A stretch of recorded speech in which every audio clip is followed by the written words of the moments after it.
hat. Du schreibst. Also ich habe mir geschrieben, momentan bin ich öfter am PC und arbeite von da aus und sonst spiele ich öfters mit meinem Hund. Sie schreibt, ah, cool, haha. Und dann fragt sie, wie mein Hund aussieht.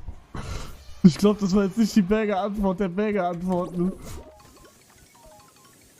Das war's? Ja, aber ey, sie hat gefragt, wie mein Hund aussieht, also will sie doch schreiben, oder nicht?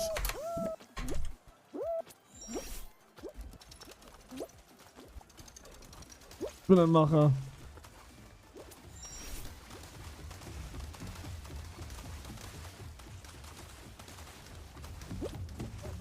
Wollte nur nett antworten, ja, kann ja sein. Soll ich ihr ein Bild von meinem Hund schicken oder